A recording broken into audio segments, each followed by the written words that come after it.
with that being said, we'll move on to my sport, the FIFA Club World Cup, and boy, how unexciting this has been.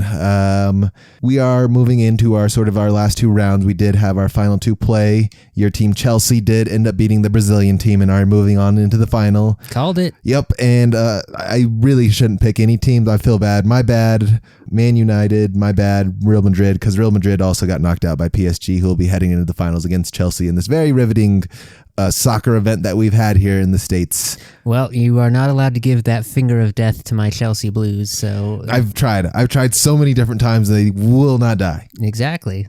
But this should be an exciting one. I mean, it's a good affair, one that should have a draw. This overall event has been lackluster, I think I'll say the least, mostly from the American side. We don't care quite enough about soccer, especially with none of our teams left in the running here at the end of things. Yeah, and it's unfortunate because there's some really, really good soccer. There's a larger crowd getting drawn in because there are a lot of soccer fans in the United States. Don't get me wrong there, but in the majority, this should be a much bigger thing. The World Cup that happened, I think, I forget somewhere. Oh, Saudi Arabia a couple years ago was massive and had a huge draw, but of course that's nation to nation. The club one is a small draw, but also here in America it's tough. And it's hard enough to get Americans' attention for the actual World Cup every 4 years. The Club World Cup kind of popped up out of nowhere without a whole lot of fanfare or explanation or build up, and that's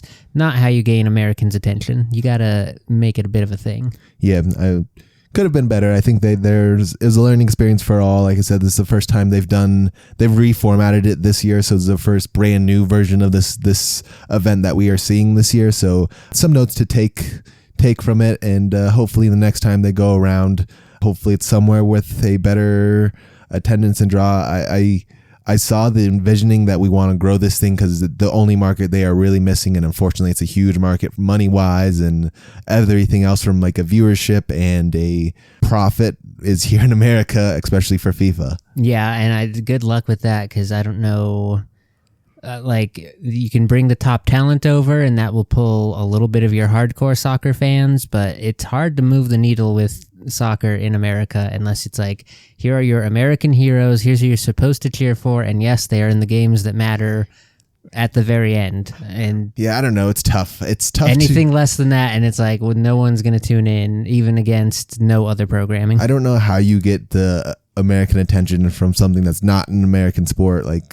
Even hockey is now they're not struggling to the same degree, but they took them a long time to sort of get their foot to become a major sport, one of the major sports. And they're still not very good at promoting that sport or growing it. Most of their expansion can be thanks to Wayne Gretzky and Sidney Crosby, essentially in the last couple decades. Yep, Wayne Gretzky heading out to LA to bring on the new wave of hockey with the Mighty Ducks and whatnot. Thank you, Disney, as well for that. And then sit over there in Pittsburgh, the grimy town of the Penguins. That's kind of been it, because I don't know what the last time I've thought of a good effort the NHL has. They've been able to do the expansion, which is good. We have the Seattle teams now, but for whatever reason, they cannot keep a franchise alive in Atlanta, even though it sounds like they're going to try and take a third crack at that. Atlanta doesn't feel like a hockey place. And if anything, it's so you already have Tampa Bay and Florida teams down in Florida. You've got the Hurricanes in your Carolinas. It's a very small little window of the South you're trying to capture there. Nashville has also got its own little pocket now. It's hard to imagine that is such a diehard hockey market that it needs tapping. Let's go to Miami. Put hockey in Miami. That's not unheard of. I think there have been some proposals for that. Yeah, I'm all for it.